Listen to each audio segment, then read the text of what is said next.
Hello friends, আমি রিঙ্কি। আমার channel Rinki Das ব্লগে তোমাদেরকে অনেক অনেক স্বাগত। পুজো পুজো পুজো পুজো তো চলেই এসছে, আর এবারে তো একটু তাড়াতাড়ি পুজো পড়েছে। তো এর আগের দিন তো আমি তোমাদের সাথে শেয়ার করেছিলাম যে পঞ্চমীর ভিডিও। পঞ্চমীর দিন আমরা কি কি করেছি, মেয়ের প্রোগ্রাম হয়েছিল, নাচ গান করেছে সেখানে। তো আজকে হচ্ছে ষষ্ঠী। ষষ্ঠী সকাল থেকেই বেশ ব্যস্ত ছিলাম রান্না বান্নার দিকে। তো এখন বিকেলে একটু বেরোবো, হাজব্যান্ডও বাড়িতে আছে, মেয়ে তো শরীরটা একটু খারাপ ছিল, এখন অনেকটাই বেটার আছে। তো ভাবছি তিনজনে মিলে এখন একটু ঘুরতে যাব।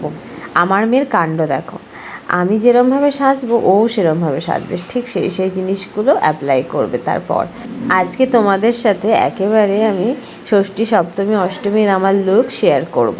পুজো মানেই আড্ডা, হই হুল্লোড়, আনন্দ, খাওয়া দাওয়া, ঠাকুর দেখা, প্যান্ডেল হপিং। আর আমাকে, মেয়েকে আর হাজব্যান্ডকে তিনজনকেই লুকটা দেখো, আর কেমন লাগছে অবশ্যই কিন্তু কমেন্ট করে জানিও। এখন আমরা যাচ্ছি ঠাকুর দেখতে, তাহলে চলো। আমি আজকে একটা কর্ড সেট পরেছি। এই কর্ড সেটটা এবার পুজোতে নিয়েছি, বরমশাই দিয়েছে আমাকে। আর মেয়ে পরেছে একটা ওয়ান পিস।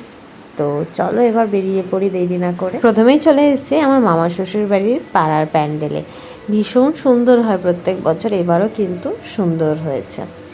আমি কিন্তু বরাবরই প্যান্ডেলের থেকেও মাকে দেখতে বেশি পছন্দ করি। মা দুর্গার বিভিন্ন রূপ এত সুন্দর লাগে দেখতে।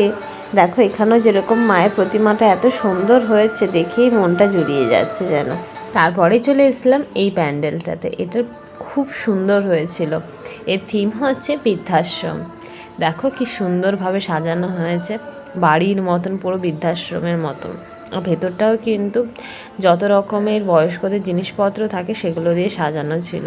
এর পরের প্যান্ডেলটা বেশ সুন্দর করেছিল। দেখো কি সুন্দর পাখিদেরকে নিয়ে হয়েছিল এই প্যান্ডেলটা। চারিদিকে এরকম সুন্দর করে পাখির বাসার মতো সাজানো, এবং অনেকগুলো পাখি এখানে সাইড দিয়ে দেখো খাঁচার মধ্যে রয়েছে। ভীষণ সুন্দর লেগেছে এটা আমার আর মেয়ে দুজনেরই। কত রকমের, কত কালারফুল কিন্তু এখানে পাখিরা আছে। দেখো দুর্গাপুজো মানেই কিন্তু রাস্তা চারিদিক এত আলোয় সজ্জিত হয়ে যায়, দেখতে এত ভালো লাগে। মা এসছে বলে আমাদের কিন্তু চারিদিক আলোয় সজ্জিত হয়ে যায়। আমার এত ভালো লাগে, এত সুন্দর লাগে এরকম রাস্তা সুন্দর করে সাজানো, মা এসছে, এগুলো দেখার একটা আলাদাই অনুভূতি। তারপরে চলে গিয়েছিলাম হ্যাংলা রেস্টুরেন্টে। সেখানে গিয়ে নিয়ে নিয়েছিলাম রেশমি কাবাব, এখানে hakka noodles, chicken hakka noodles. ব্যাস, ভোজন সেরে আবার বাড়ি চলে আসার পালা। And this is my Saptami look. সপ্তমীতে আমি এই ড্রেসটা পরেছিলাম, জিন্স আর টপ। তো বেরিয়ে পড়লাম বরমশাইয়ের সাথে। আর এই দেখো চলে এসেছি মাহেশ কলোনির ঠাকুর দেখতে। ভীষণ সুন্দর হয়েছে, খুব সুন্দর ওদের ডেকোরেশন করা হয়েছে। তবে এবার ভাগ্যবশত বেশি লাইন দিয়ে দাঁড়াতে হয়নি, এই একটা জিনিস দেখলাম ভালো। ভেতরে মায়ের প্রতিমাটা দেখো, জাস্ট অসাধারণ লাগছে দেখতে।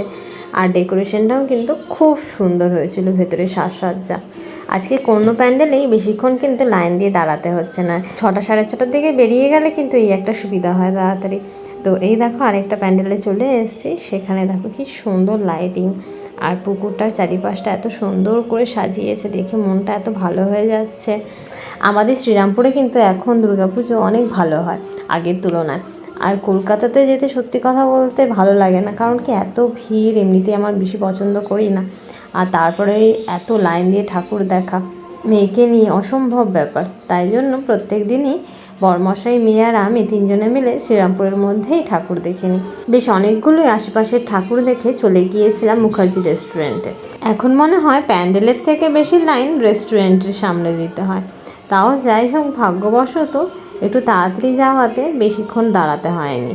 অনেকটাই ভিড় বেড়ে গেছিলো, আমরা যতক্ষণে ঢুকেছি ততক্ষণে দেখলাম অনেকটাই ভিড় বেড়ে গেছিলো। তো ফাইনালি আমরা ভেতরে চলে এসেছি। আর এদিকে বাবা আর মেয়ে অর্ডার দিচ্ছিলো, কী খাবে মেনু ডিসাইড করছিল। তো আমি ততক্ষণে এই যে ভিডিও করছি। ফাইনালি আমাদের মটন বিরিয়ানি চলে এসছে। তো এবার চলো খাওয়ার পালা। মুখার্জি রেস্টুরেন্টের কিন্তু বিরিয়ানি ভীষণ ফেমাস, তাই জন্যেই কিন্তু এতটাই ভিড় হয়।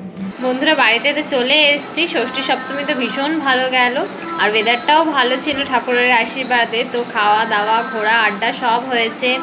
বরমশাই আর মেয়েকে নিয়ে বেশ ভালোই ঠাকুর দেখলাম, অনেকগুলো প্যান্ডেল দেখা হলো। আর তোমরা শুনতেই পাচ্ছ যে আমার আওয়াজ ভালো করে বোঝা যাচ্ছে কিনা জানি না, কারণ কি আমাদের সামনেই পুজো হয় আর এখানে এখনও গান চলছে। ভীষণ মজা হলো। এখন 10:30 বেজে গেছে, তো এবার ঘুমিয়ে পড়ার পালা। আবার কালকে মহা অষ্টমীর দিন আমরা কি করছি সব কিছু তোমাদের সাথে শেয়ার করব একটা অন্য ব্লগে। তো আজকের ভিডিওটা তোমাদের কেমন লাগলো অবশ্যই কিন্তু কমেন্ট করে জানিও। যদি ভালো লেগে থাকে তাহলে একটা লাইক করে দিও, আর তোমরা যদি আমার চ্যানেলে নতুন হও তাহলে চ্যানেলটিকে অবশ্যই সাবস্ক্রাইব করে আমার পাশে থেকো। আর একটা জিনিস অবশ্যই কমেন্ট করে জানিও যে ষষ্ঠী না সপ্তমী কোন লুকটা আমাকে বেশি ভালো লেগেছে। এই যে মহারানীও চলে এসছে।